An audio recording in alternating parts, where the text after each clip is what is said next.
이 느부갓네살 왕은 그 이스라엘을 세 번 침공을 합니다. 맨 먼저가 주전 605년이고 두 번째가 주전 597년이고 그 다음에 12년 후 586년에 예루살렘이 함락이 돼서 결국 이제 나라가 없어지게 되는 것이죠. 그런데 이 에스겔은 두 번째 이 느부갓네살이 그 예루살렘 이스라엘을 침공했을 때 왕도 포로로 끌려갔고 1만 명의 용사들도 포로로 끌려갔고 그 기술이 있고 학식이 있고 덕망이 있는 이런 많은 사람들이 그때 끌려갔을 때 에스겔도 함께 끌려갔습니다.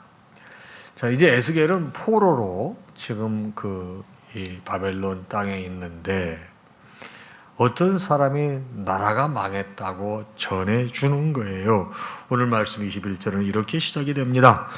우리가 사로잡힌 지 12째 해 10째 달 5째 날에 예루살렘으로부터 도망하여 온 자가 내게 나와 말하기를 그 성이 함락되었다 하였는데, 그러니까 나라가 망했다는 소식을 이제 전해 듣게 되는 것이죠. 22절 말씀이에요. 그런데 그 도망한 자가 내게 나오기 전날, 그 도망한 사람이 에스겔에게 나오기 전날 저녁에 여호와의 손이 내게 임하여 입을 여시더니 그랬습니다. 입을 여셨어요. 다음 날 아침 그 사람이 내게 나올 그때 내 입이 열리기로 다시는 잠잠하지 아니하였노라. 에스겔이 나름대로 예언 활동도 하고 선지 활동도 했지만 예루살렘이 멸망하고 난 다음에 더욱더 이 예언 활동이 강해집니다. 이 에스겔서를 보게 되면은 이제 이게 기점이 됩니다. 그래서 그 전까지는 빨리 회개하라, 이제 잘못됐다, 너희들 안 도면 큰일 나, 이런 류의 논조가 있었다고 하면 예루살렘이 멸망하고 난 다음에는 다시 회개하고 돌아올 때 희망과 소망과 하나님의 용서가 있을 것이라고 이런 메시지로 바뀌기 시작하는 거죠. 자, 그런데 이제 내가 다시는 잠잠하지 아니하였노라 그러지 않았습니까? 이제 그 예언을 활발하게 하는데 오늘 말씀은 두 가지를 정확하게 하는 거예요. 지금 나라가 망했습니다. 그러니까 포로로 끌려온 사람도 있지만 나라가 망해서 국권은 상실되지만 그 나라 그곳의 백성들은 있는 거예요. 바로 본토에 남은 자들을 향한 경고인데, 이 본토에 남아있는 자들이 나라가 망했으면 정말 애통하고 슬피 울고 고통스러워해야 되는데 이 사람 나라 망한 거하고 상관이 없습니다. 어떤 자세를 가지고 있느냐. 24절이죠. 인자야, 이 이스라엘의 황폐한 땅에 거주하는 자들이, 인간들이, 이런 표현을 써, 이 인간들이 말하기를 아브라함은 오직 한 사람이라도 이 땅을 기업으로 얻었는데 우리가 더 숫자가 많으니까 이 땅을 우리에게 기업으로 주신 것이 되느니라. 이거 우리 거 아니야? 이렇게 얘기했다는 거예요. 정신 나가는 인생들이죠. 나라가 망했는데 이제 재산에만 관심이 있는 거죠. 그때 하나님께서 에스겔에게 영적으로 도전을 주시고 그들에게 가서 얘기해. 정신 못 차린 놈들한테 가서 너희가 고기를 핏째 먹고 우상들을 숭배하고 피를 흘리는데 이 땅이 너희 것이 될 것 같으냐? 정신 차려라 이 말이에요. 26절에 너희가 칼을 믿어 가증한 일을 행하며 각기 이웃의 아내를 더럽혀 그 땅이 너희 기업이 될 것이냐? 정신 차려라 이놈들아. 이걸 전하라는 거죠. 이제 주님께 더 단도직입적으로 말씀하시는 게 뭐라고요? 내가 나의 삶을 두고 맹세하노니. 이게 사실 여호와 하나님께서 당신의 삶을 두고 맹세한다는 게 얼마나 준엄하신 말씀인가 하는 거예요. 나의 삶을 두고 맹세하노니 황무지에 있는 자는 칼에 엎드러지고, 그러니까 광야에 있는 사람들은 칼에 죽고 들에 있는 자들은 들짐승에게 넘겨 죽게 되고 산성과 굴에 피해 있는 자들은 전염병에 죽게 하리라. 하나님께서 이스라엘 땅을 완전히 황무지로 만드시겠다는 거예요. 황폐케 하시겠다는 거예요. 왜요? 여기 있는 사람들이 정신 차리지 못하고 있는 거예요. 나라가 망했고 자기들이 잘못해서 나라가 없어졌는데 더욱더 주님 앞에 돌아와야 되겠다는 생각, 이 선민임에도 불구하고 하지 못하는 거예요. 그리하여 그 권능의 교만을 그치게 하리니, 28절이에요. 땅을 황무지가 되게 하고 그 권능의 교만을 그치게 하리니 이스라엘의 산들이 황폐하여 지나갈 사람이 없으리라. 나라가 완전히 망해서 지나갈 사람이 없어진다는 거예요. 이거는 이제 본토에 남아있던 사람들이에요. 더 기가 막힌 건 지금 바벨론으로 포로로 와 있는 사람들이 10,000명이 넘잖아요. 근데 이 사람들은 바로 에스겔이 예언한 것이 진짜 맞았어요. 나라가 망했잖아요. 그때부터는 에스겔이 하는 말에 관심을 갖기 시작합니다. 자, 30절 하반절입니다. 가서 여호와께로부터 무슨 말씀이 나오는가 들어보자. 이제 에스겔이 하는 말에 대해서 관심을 갖기 시작했는데 에스겔이 무슨 말을 하는지 한번 지켜보자, 이 말이에요. 31절 백성이 모이는 것 같이 내게 나오며, 바로 내게 나온다고 하면 에스겔에게 나온다는 거예요. 그러나 내 백성처럼, 마치 에스겔 앞에 나오는 것이 하나님 말씀을 듣기 위해서 나오는 하나님의 백성처럼 내 앞에 나와서 내 말은 듣지만은, 말씀은 듣지만은 그대로 행하지 않아. 말씀을 듣고 있으나 행하지 않아. 그들은 입으로는 사랑을 나타내어도 마음으로는 무엇을 추구해요? 이익을 따릅니다. 돈에 관심이 있다는 거예요.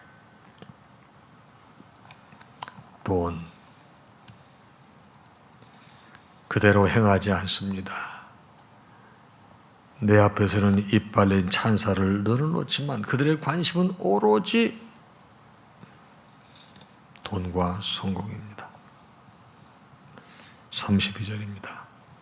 이 사람들은요, 에스겔의 예언을 뭐라고 합니까? 내가 고운 음성으로 사랑의 노래를 하며 음악을 잘하는 같이 여겼나니. 이거 좀 여러분 인상에 확 남게 말씀드리겠습니다. 너를 그냥 너희들을 즐겁게 해주는, 그들을 즐겁게 해주는 딴따라처럼 생각한다는 거예요.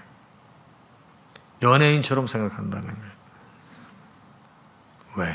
내 말을 듣고 행하지 않아.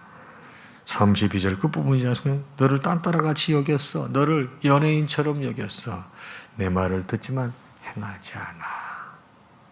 33절 그 말이 응하리니, 응할 때 바로 하나님 말씀이 어떻게 된다고요? 이루어 성취가 된다는 거예요. 선포되어진 예언이 성취가 되어질 때 그들이 한 선지자가 자기 가운데 있었었구나, 그때야 깨닫게 될 것이다 하는 것이 오늘 아침 말씀이에요. 자, 그럼 오늘 아침 말씀은 여러분과 저에게 어떤 영적인 깨달음을 줄까요? 먼저요, 예루살렘 함락 소식은 뭡니까? 여러분과 저는, 여러분 100% 태어날 때부터 죄인이에요. 우리는 죄인이기 때문에 정말 안타까운 거는 고난이 없으면 말씀을 잘 못 깨달아요. 이거 잊지 마시기 바랍니다. 그래서 하나님께서 여러분과 저를 사랑하시기에 가끔 고난이라고 하는 회초리를 드시는 거예요. 여러분과 제가 고난 가운데서 말씀을 듣고 돌이켜 회개한다고 하면 그 고난은 바로 변장된 축복이 되는 것입니다. 여러분 아침에 스스로 생각해 보세요. 내가 고난 때문에 회개하고 돌이킨 적이 있는가? 있다고 하면 그때 은혜 받으신 거예요. 자, 두 번째 가르침은 무엇입니까? 본토의 남은 자들을 향한 경고의 말씀이지 않습니까? 이거는 이거예요. 우리가 교회 다닌다고 하면서 온갖 잘못된 행동을 하면서, 바람직하지 못한 행동하면서 난 교회 다니니까 하나님께서 지켜주실 거야. 그리고 교회 나와서는 나의 신앙 이 질과는 관계없이 복을 구하는 우리의 모습과 무슨 차이가 얼마나 있겠어요? 그렇습니다. 내가 예배 안 빠지고 헌금생활 잘한다고 나도 모르게 교만해져서 나는 죄 없다고, 나는 잘못 없다고 착각하지는 않는가. 이거 생각해 보라는 말씀이에요. 그렇지만 그들이 뭐를 했어요? 고기를 핏째 먹었잖아요. 우상 숭배했잖아요. 사람들의 피를 흘리게 했잖아요. 우리도 모르는 가운데 신앙생활하면서 부지불식간에 우상 숭배한단 말이에요. 하나님 아닌 것을 우선 두는 게 다 우상 숭배 아니에요. 명예 우상이 있잖아요. 재물의 우상이 있잖아요.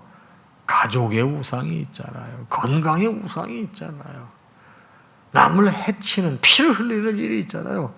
남을 모함하는 피를 흘리는 일이 있잖아요. 내가 교회 다닌다고 하면서도 신앙생활 한다고 하면서도 나의 허물 잘못을 보지 못하는 행위.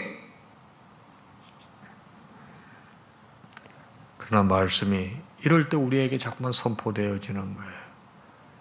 이럴 때 깨닫고 돌아선다면 이거야말로 또 수집맞는 영적 은혜 아니겠습니까? 세 번째 말씀입니다. 바벨론의 포를 향한 경고입니다. 예언이 성취되고 난 다음에 이 사람들이 이제 에스겔의 얘기를 잘 들었다고 말했습니다. 하나님께서는 에스겔 앞에 나와서 말씀을 잘 듣지만 그대로 행하지 않는 사람에게도 심판을 경고하시는 거예요. 이처럼 말씀을 잘 듣지 않을 자뿐만 아니라 듣고도 행하지 않는 자에게도 하나님께서는 심판을 말씀하시는 거예요. 그러면서 이 사람들은 듣기는 듣지만 자기들 이익에 관심이 있잖아요. 돈과 명예에만 관심이 있고 권력에만 관심이 있잖아요. 입으로만 사랑을 말하면서 마음으로는 이익을 구하고 있지 않느냐 이 말이에요. 모든 이해관계가 이거로 관계된다고 하면은 이것처럼 여러분 비참한 일이 없다는 것입니다. 여러분 내가 하나님의 말씀을 듣고도 돌이키지 않는 그 무엇인가가 있다고 하면 그건 하나님 기뻐하시지 않는 거예요. 사랑하는 여러분, 말씀은 우리에게 늘 주어집니다. 그러나 그 말씀이 여러분에게 이 크로노스가 아니고 카이로스가 되기를 바라는 거예요. 여러분 시간은 두 개예요. 이렇게 수평적 시간이 있고 수직적 시간이 있어요. 수평적 시간 우리가 크로노스라고 그래요. 수직적 시간을 카이로스라고 그래요. 자, 시간은 이렇게 흘러가요. 카이로스는 그 시간에 내가 어떤 것을 깨닫고 주님을 만나는 결정적 시간을 카이로스라고 그러는 거예요. 여러분 그 카이로스의 시간이 여러분이 기도의 기간 동안에 임해서 우리의 삶이 좀 더 주님과 가까워지길 바랍니다. 주님과 가까워질 때 주의 은혜가 우리의 삶에 머물지 않겠습니까? 오늘 하루도 주 안에서 평안하시고 감사의 영이 떠나지 않기를 주님의 이름으로 축복합니다.